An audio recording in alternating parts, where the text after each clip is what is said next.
ہمارا کتنے چھوارے کھا گیا تو بتائیے وہ دو بٹھائے ایک ہمیں اتنا تو پتہ ہی ہوگا آپ نے کسے کیا تھا لڑکے والوں نے کیسے کیا بولا کون سا پہلے اس سے آسان کیا کروں میں کون سا بولا وہ جو لڑکی والا تھا لڑکے والے نے کہا میں شادی کرنا چاہتا ہوں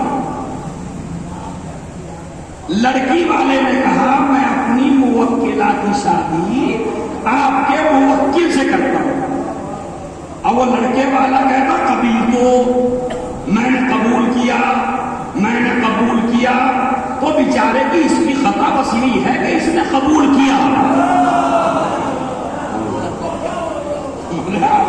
اس نے اور کچھ نہیں کیا اس نے تو خالی جب تم نے رشتہ دیا تو اس نے قبول کیا اب اس سے ایک نے کہا تو انہوں نے کہا قبول کیا دوسری عورت نے کہا تو قبول کیا تیسری نے کہا تو قبول کیا چوتھی نے کہا تو میں نے قبول کیا اللہ نے پانچویں کے بعد سسٹم بدل دیا خبردار 4 کے بعد نہیں بولنا قبول تجھے 4 تک اجازت ہے دنیا کہہ رہی ہے کہ لڑکا بہت برا او بھائی لڑکے نے تھوڑے ہی جا کے 4 عورتوں سے رشتہ کیا 4 عورتوں نے اس سے آگے کہا کہ میں شادی کرنا چاہتی ہوں اس نے تو قبول کر لیا بس تو اب سمجھے آپ تو لڑکی کا وکیل پہلے بڑھتا ہے لڑکے کا وکیل قبول کرتا ہے اللہ نے کہا خدیجہ اگر تو نے رشتہ بھیجا ہے رسول اللہ کا تو قیامت تک تیری عزت ایسے رکھوں گا لڑکی کا وکیل پہلے بولے گا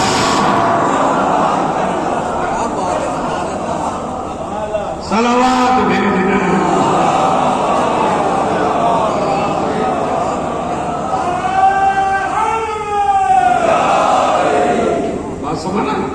لڑکی کا وکیل پہلے بولے گا لڑکے کا وکیل بعد میں بولے گا تو خدیجۃ الکبریٰ سلام تو یہ بتائیے دولت تھی یا نہیں تھی دولت نہ ہوتی تو مسجد نبوی کہاں سے بنتی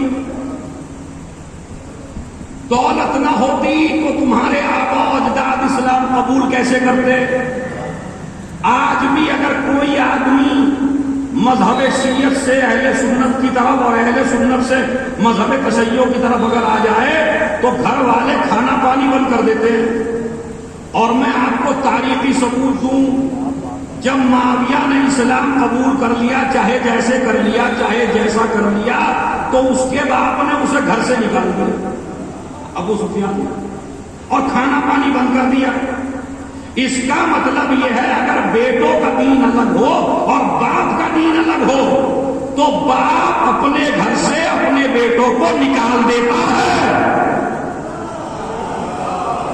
میں تو سمجھ رہا تھا سادات بہرے کا مجمع ہے قانون کیا ہے باپ اگر کافر ہو تو بیٹا اگر مسلمان ہو جائے تو باپ بیٹے کو گھر سے نکال دیتا ہے اما ہر باپ نے اپنے بیٹے نکالے مگر ابو طالب نے کسی بیٹے کو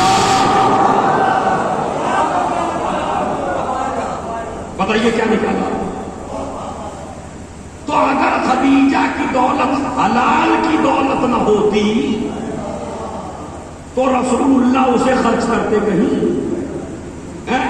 تو آپ کہہ رہے ہیں غربت اچھی ہے وہ غربت کہاں مجھے دکھائیے قرآن مجید میں کہیو صدقہ لے لو خیرات لے لو خمس لے لو زکات لے لو یہ ہے کہیں اور کیا ہے خمس دو زکات دو صدقہ دو یہ دینے کا حکم یہ ہے کہ ہر آدمی کا اقتصاد حلال کمائی سے اتنا مضبوط ہو کہ ہر آدمی دینے کی نیت رکھے لینے کی نیت آپ کہہ رہے ہیں دولت سے کیا ہوتا اب سارا کھیل دولت کا ہی ہے بھائی مگر حلال کی ہو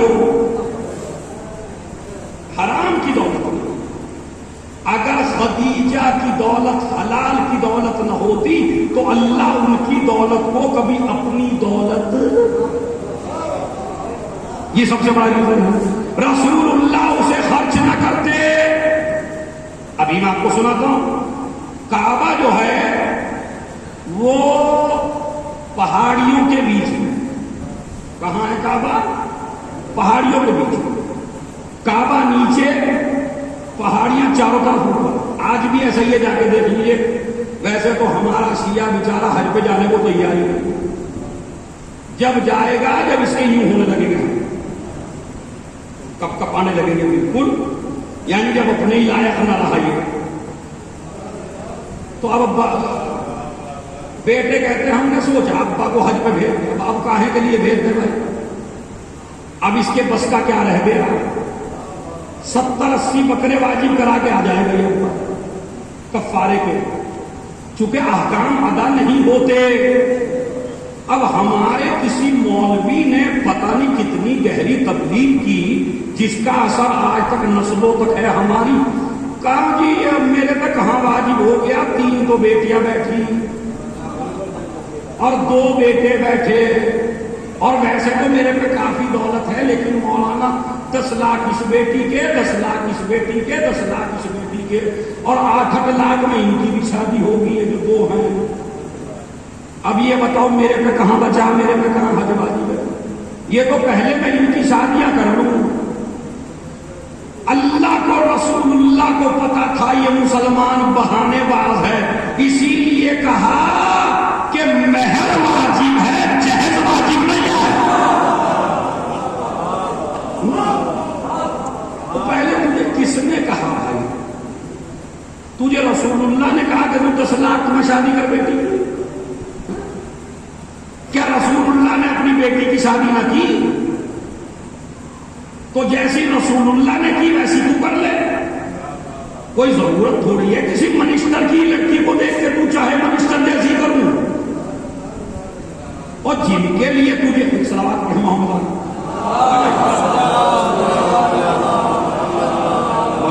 ٹائم ہو رہا ہے، انشاءاللہ پھر کبھی موضوع بنے گا تو پھر آپ کو سنائیں. سوال میں کہتا ہوں حج پہ ضرور جایا کرو، اور جوانوں تم جایا کرو. یہ کہیں نہیں ہے کہ ابھی تو میرے بچے کی شادی نہیں ہوئی اور ابھی تو میرے بچے کا کام نہیں لگا اور ابھی کچھ نہیں ہے. سال بھر کا خرچہ ہو اولاد کا اور آنے جانے کا خرچہ ہو آپ کا، آپ کے اوپر حج واجب ہے. یہ ہے ہی نہیں کہیں میرے پیرنٹس کے لڑکی کے لیے اکٹھا کرو پھر لڑکے، وہ اللہ کہتا ہی نہیں ہے اس چیز کو. ہمارا مسلمان اجی نہیں، جب تک ان کی شادی نہیں ہوگی میرے پہ کیسے حج واجب ہو جائے گا؟ پتہ نہیں وہ کون سا مولوی تھا جس نے آپ کو یہ مسئلہ بتایا، اسے ڈھونڈ کے لاؤ کہ کس نے بتایا آپ سے کہ نہیں جوانی میں نہ جائیے. وہ جوانی ہی میں جائیے، عبادت کا وزن جوانی ہی میں ہے، بڑھاپے میں نہیں ہے. اسی لیے عاشور کے دن بوڑھوں سے اذان نہیں دلوائی، جوان سے اذان دلوائی. خدا کی قسم جب دوسرا مسلمان حج پہ جاتا ہے نا تو مسلمان خوشی مناتا ہے کہ میں حج پہ آیا، لیکن جب علی کا شیعہ، علی کا ماننے والا جوان صحن خانہ کعبہ میں قدم رکھتا ہے تو کعبہ خوش ہو کے کہتا ہے آج علی والا آ گیا. کعبے کو خوش کرنے کے لیے جایا کرے حج پہ. یہ سسٹم ختم کریں. حج واجب ہے، جہیز دینا واجب نہیں ہے، بڑے بڑے ولیمے کرنا واجب نہیں ہے، پوری قوم کو کھلانا بھی واجب نہیں ہے. حج واجب ہے، وہ کر کے آئیے، حج کر کے آئیے پھر ولیمہ کھلائیے. اپنے بیٹوں کا تو ولیمہ سبھی کھلاتے ہیں، حج کا ولیمہ کھلاؤ نہ آگے. سمجھ گیا؟ اگر نہیں ماننے کو تو وہ کعبہ پہاڑی کے بیچ میں، اب وہ پانی آ گیا، بارش اتنی پڑی کہ پانی اوپر سے نیچے کی طرف آیا اور کعبے کی دیواریں خراب ہو گئی. اب پورے مکے میں اگر کسی کو فکر ہوئی تو ابو طالب کو کہ بھائی ہمیں کعبے کو ٹھیک کرنا، اگر سارے مکے کا کعبہ تھا تو مکے والوں کو فکر ہونی چاہیے تھی، مگر جس کا تھا وہ تھا. انہوں نے کہا بھائی اس کعبے کو بنوا لے. ہم کہا ٹھیک ہے جی بنوا لیتے ہیں. اب انہوں نے کہا سب حصہ دو سب دو جو بھی. اب انہوں نے لا کے رکھ دیا اور کہہ دیا بھائی اس کو تیار کیا جائے. تیار کرنے لگے تو ایک اژدہا نکل پڑا کعبے کے اندر سے, بڑا لمبا چوڑا اژدہا, اور وہ اینٹ بھی نہ رکھنے دے. اب یہ قوم دوڑی ابو طالب کے پاس گئی. ابو طالب مسئلہ یہ ہے, وہاں تو اژدہا آ گیا, 2 دن ہو گئے, وہاں تو کعبہ تیار ہی نہیں کر سکتے ہم, گیا تو گیا. جناب ابو طالب نے کہا نہیں میں آتا ہوں. آئے, لائن سے لگ جاؤ سب اور اپنا اپنا مال اٹھا لو. سب لوگوں نے اپنا مال اٹھا لیا. اب لائن سے لگو, ایک ایک آؤ, مجھے یہ بتاؤ کہ یہ مال تم نے کیسے کمایا.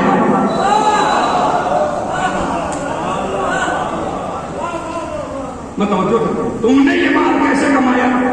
تو اس نے کہا میں نے یہ کیا, میں نے یہ کیا, میں نے یہ کیا. اب ابو طالب کہنے لگے وہ کام بھی حرام, وہ کام بھی حرام, وہ کام بھی حرام. حرام کا ادھر ڈالتے گئے, حلال کا ادھر رکھتے گئے, حرام کا ادھر ڈالتے گئے, حلال کا ادھر رکھتے گئے. دوسرا آیا اسے بھی بتایا, تیسرا آیا اسے بھی بتایا. یہ مولوی ملا مفتی کیا جانے علم ابو طالب حرام و حلال کے مسائل ہم نے قرآن کے بعد جانے, مگر جو قرآن سے پہلے سارے حلال جانتا ہو, سارے حرام جانتا ہو, اسے ابو طالب کہتے ہیں.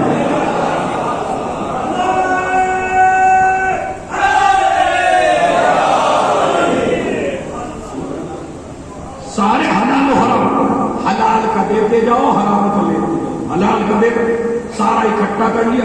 اب جو ابو طالب لگایا اژدہا بھاگ گیا. قانون کیا بنا, حدیث کا نام ہو گیا, کیا کریں گے. صلوات پڑھیں محمد علیہ وسلم. 7 منٹ آپ ٹھیک نہیں سی نا, 12:07 یعنی ابھی 15 منٹ ہیں, تو صلوات بھیجے محمد علیہ وسلم. ہم اچھی صلوات پڑھیں, مجمع تو اتنا بڑا ہے, صلوات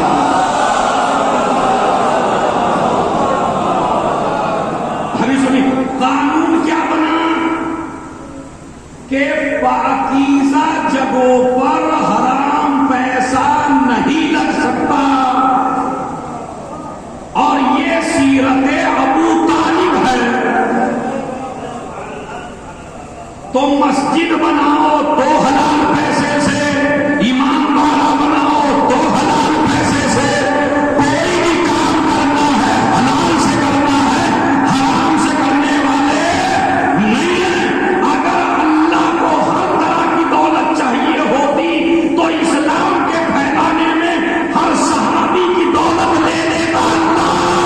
خدیجہ کی دولت لینے کا مطلب یہ اسلام میں حلال لگے گا, حرام. صلوات بھیجیں.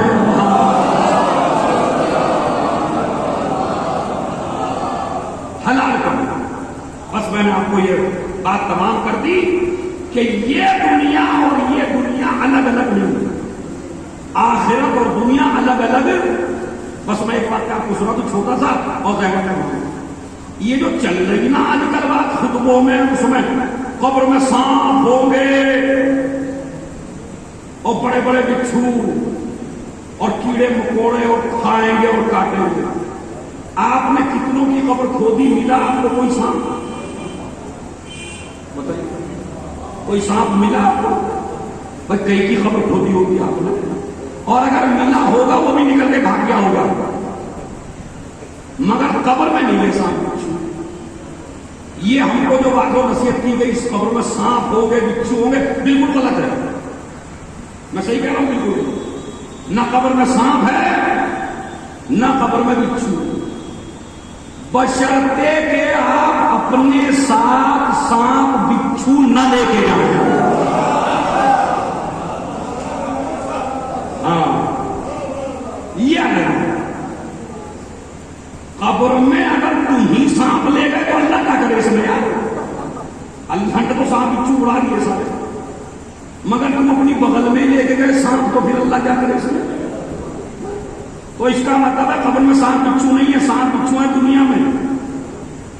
جب جنازہ تمہارا جائے تو اپنے ساتھ سانپ بچھو نہ لے جاؤ, بچے رہو گے. اسی طرح قبر میں آپ کیا سمجھتے ہیں؟ اندھیرا ہے قبر میں، واقعی اندھیرا ہے قبر میں، مگر اللہ جنت سے ٹیوب لائٹ نہیں بھیجے گا آپ کے لیے، وہاں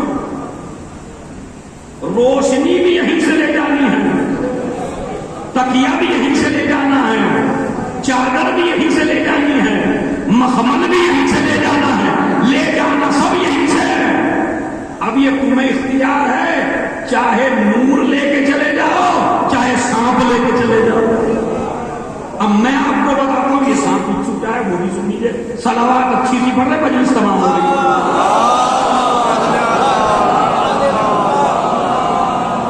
ماشاءاللہ بڑی نورانی مجلس ہے اور آپ بڑی توجہ سے سن رہے ہیں۔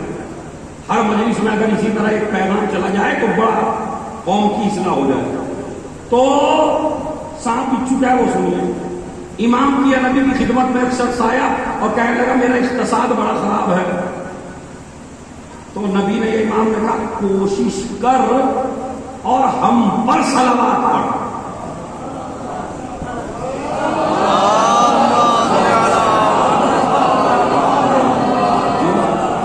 سب سے قیمتی تم لوگ بھی پچھتاؤ گے، میں صحیح بتا رہا ہوں تم سے، اور محشر میں یہ مجلس میری بڑی یاد آئے گی آپ کو۔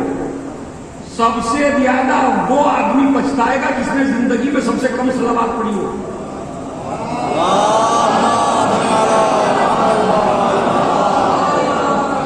لیکن اتنا ثواب دنیا میں کسی بھی نیکی کا نہیں ہے۔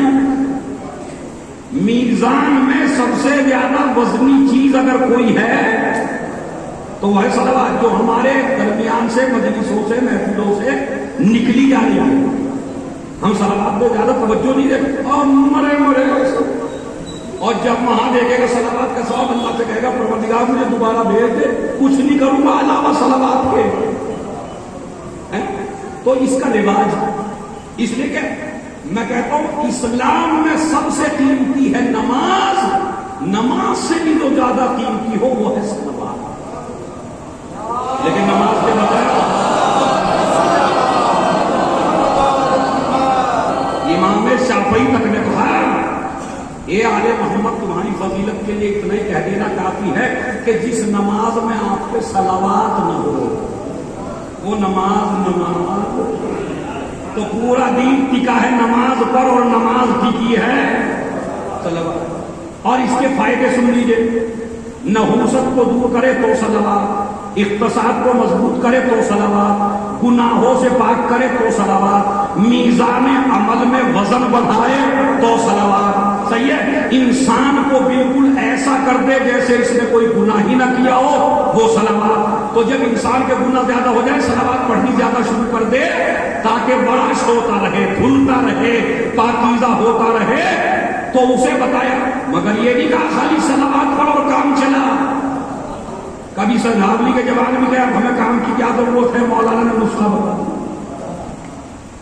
کوشش کر، ایک دانہ تو ڈال زمین میں، 70 دانے ہم بنائیں گے۔ لیکن اگر تو چاہے میں دانہ بھی نہ ڈالوں ایک بھی، اور منجی بھی سب سے اچھی کاٹ لوں، تو یہ تو نہیں ہو سکتا ہے، تجھے کوشش تو کرنی پڑے گی۔ اب وہ بیچارہ غریب آدمی تھا، غریب کو بیوی چین دے تو اللہ، ایسی بیوی اللہ سب کو ملے تو چین دے اسے، ورنہ وہ ماتھے پہ ہاتھ ہی رکھتی رہے گی۔ بس تقدیر پھوٹی تھی جو تم سے دکھا ہوا، جب سے آئی گھر کا ٹکڑا نہیں کھایا میں نے۔ یہ ہوتا ہے سب کے ساتھ ہوتا ہے، آپ کا ہنسنا بتا رہا ہے آپ کے ساتھ تو یہ سب کے ساتھ ہوتا ہے۔ تو میں اب وہ بیچارہ غریب آدمی نے کہا رسول اللہ نے، امام نے نسخہ بتایا، انشاءاللہ میں کوشش کروں گا مل جائے گا، اب تک تو نہ ملا، ان کا تانے بتا رہا گیا،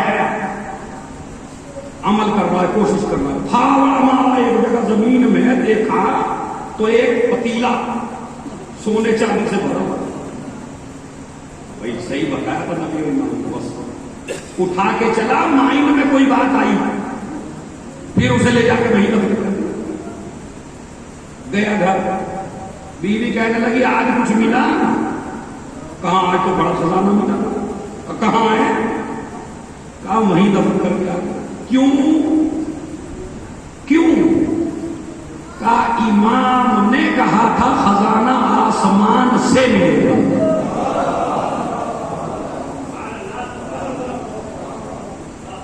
سن لو، بیوی تو بیوی ہوتی ہے. اس نے کہا یہ بھی کہا تھا کیا امام نے کہ زمین سے ملے گا تو چھوڑا. ارے یہی تو کہا تھا امام نے آسمان سے ملے گا. اب سنیے جواب سنیے. پہلی محرم سے لے کے 9 ربیع الاول تک جو مجلسیں سنی ہیں، آپ ایسے جملے پہ ایسا جملہ دے کے جا رہا ہوں جو لذت رہے گی قیامت. علی والا ہو تو کیسا ہو، پہچانیے کیا ہے. اس نے کہا خبردار خبردار، میرا امام خالی میرا امام نہیں ہے،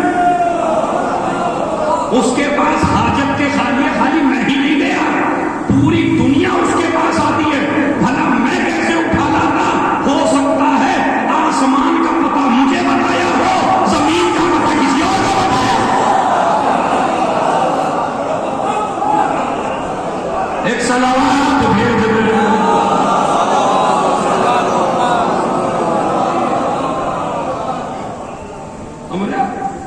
آسمان کا پتہ مجھے بتایا، زمین کا پتہ.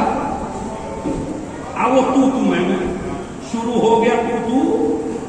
اب یہودی اور سن رہی تھی، اس کے شوہر نے پوچھا ان میں لڑائی کیوں بج رہی ہے؟ کہا اسے خزانہ ملا ہے کہیں، اور ذرا غور سے سنو کہاں کہتا ہے. اب پتہ چلا ایڈریس بھی بتا دیا اس نے. کہا فلاں درخت کے نیچے تھا، لیکن میں نہیں لایا، میرے امام کا حکم تھا یہ کہ آسمان سے ملے گا. یہودی کی عورت نے کہا تم جاؤ جلدی سے اور لے کے آؤ. اب گیا، وہ پتیلا لے کے آیا، کہنے لگے دروازہ بند کر لو جی، دن میں نہیں پینے گے، رات میں. جو رات کا 12-1 بجے اور انہوں نے بیوی کہنے لگی میں کھول کے دیکھوں ہی پہلے. اب جو ہٹایا برتن، اتنا بڑا سانپ، اژدہا، بچھو بڑے بڑے. کہنے لگی یہ مجھے مارنے کے لیے لائے تھے کیا؟ کہیں اور شادی کرنے کا ارادہ ہے کیا؟ ارے میں نے کہا تھا سونا چاندی لے گا، یہ تم لے کے آئے ہو.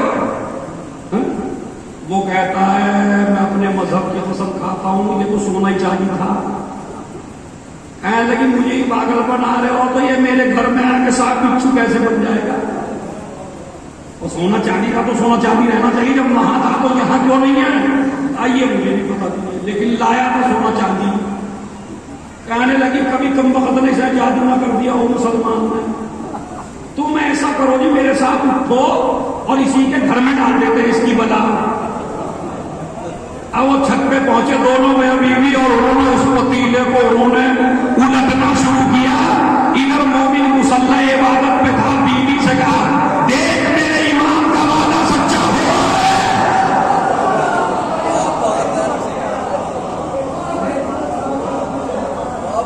اور خزانہ آسمان سے.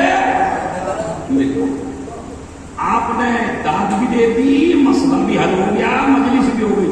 مگر یہ سانپ بچھو تھا یا مال تھا؟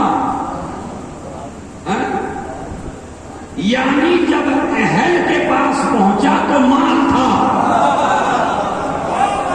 ارے میں توجہ چاہتا ہوں، جب اہل کے پاس پہنچا تو مال تھا، نہ اہل کے پاس پہنچا تو سانپ بچھو تھا.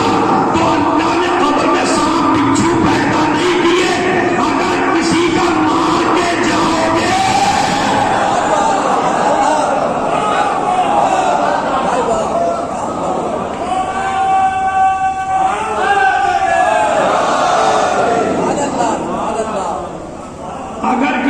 جائیداد لوٹ کے لے جاؤ گے تو یہ قبر میں سانپ بنے گی اور قبر میں بچھو.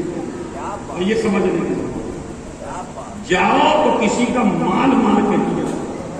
اسی لیے تمہارے ہمارے پاس موقع ہے اس وقت، اگر کچھ کر رکھا ہو تو موت آنے سے پہلے پہلے لوٹا دو، ورنہ یہ سانپ ہمیشہ ڈستا رہے گا، اولاد ہمیشہ مزے کرتی رہے گی. تم پریشان ہوگے، اولاد مزے کرے گی. اور اس کنجوس باپ کو بھی پیغام دینا چاہتا ہوں جو دولت کو دین کے نام پہ ہلانے کو تیار نہیں ہے. نبی نبی نے فرمایا کچھ دولت مند ایسے ہوں گے جو اپنی دولت کی وجہ سے جہنم میں جائیں گے، کچھ ایسے ہوں گے کہ جو اسی دولت کی وجہ سے جنت میں جائیں گے۔ باپ بالکل کنجوس تھا، چندہ بھی ڈھنگ سے نہ دیا کبھی۔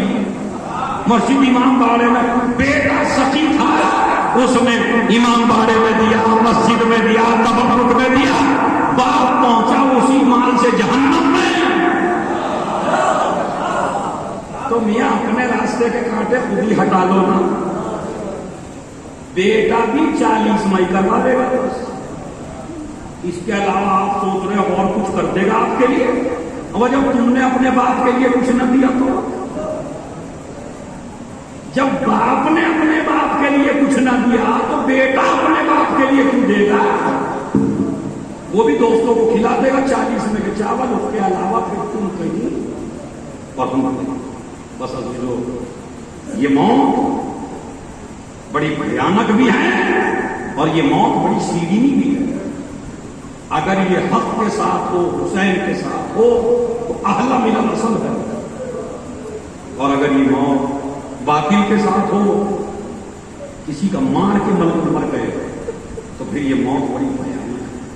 اور دونوں کے انجام آپ کے سامنے ہیں، حسین کا انجام بھی آپ کے سامنے ہے، یزید کا انجام بھی آپ کے سامنے ہے۔ عزیزو، ایک ماں اور ایک خاتون کے ایصال صاحب کی مجلس ہے، بس میں 2 منٹ کے لیے، چونکہ آج رسول اللہ کی ولادت ہے تو ان کو خوش کرنے کے لیے بس میں وہی بات تو پڑھوں، اگر 2 آنسو آپ کے بیوی زہرا کے لیے نکل جائیں، اس لیے کہ فاطمہ میرا ٹکڑا ہے، جس نے اسے ستایا اس نے مجھے ستایا، فاطمہ میری روح ہے، فاطمہ میرا دل ہے، فاطمہ میرا چین ہے۔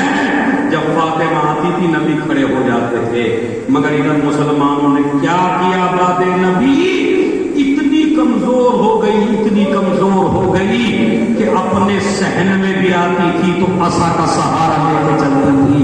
18 سال کے سن میں جس کی پسلیاں ٹوٹ گئی ہوں، 18 سال کے سن میں جس کے سر کے بال سفید ہو گئے ہوں، 18 سال کے سن میں جسے رونے سے منع کیا جا رہا ہو، علی زہرا سے کہیے یا دن کو رویا کریں یا رات کو، ہمارے نیند میں خلل پڑتا ہے۔ علی نے کہا زہرا میں تمہیں جنت البقیع لے جایا کروں گا۔ بی بی جنت البقیع جایا کرتی تھی، صبح کو جاتی تھی، شام تک روتی تھی اپنے بابا کو، اس کے بعد آ جایا کرتی تھی۔ علی ایک دن پہنچے، زہرا نے رونا شروع کیا، سینے سے لگایا، زہرا کیا آج بابا زیادہ یاد آئے؟ ابو الحسن نہیں، آج جب دھوپ تیز ہو جاتی تھی تو میں ایک پیڑ کے نیچے بیٹھ کے اپنے بابا کو رو لیا کرتی تھی، مگر علی آج ظالموں نے وہ پیڑ بھی کاٹ دیا، میں دن بھر دھوپ میں روتی رہی، میرا ایمان تڑپ گیا۔ زہرا کو سینے سے لگایا، میں کہوں گا بی بی ایک دن دھوپ میں روئی، علی سے شکایت کر دی، مگر آپ کی بہو بار کربلا سے مدینہ زندگی گزر گئی، کبھی سائے میں نہیں ہوتی، اس لیے کہ اصغر حسین کی قبر پر وعدہ کیا ہے، اے میرے وارث جب تک زندہ رہوں گی کبھی سائے میں نہیں بیٹھوں گی، اس لیے کہ جس کا 6 مہینے کا بچہ، جس کا وارث دھوپ میں مر گیا ہو، چلی گئی مدینے، سائے میں نہیں بیٹھی۔ منہال کہتا ہے میں 4تھی امام کے گھر پہنچا، ایک کنیل دھوپ میں بیٹھی تھی، جہاں جہاں سایہ آتا تھا وہ کنیز اٹھ جاتی تھی، میں سمجھا مولا نے کس کنیز کو سزا دی ہے، مولا کے قریب گیا، مولا پورا دن ہو گیا اس کنیز کو دھوپ میں، بڑی گرمی ہو رہی ہے، آپ اس کنیز کی سزا کم کر دیجئے۔ میرا مولا تڑپ گیا، ارے یہ کنیز نہیں ہے، یہ میری ماں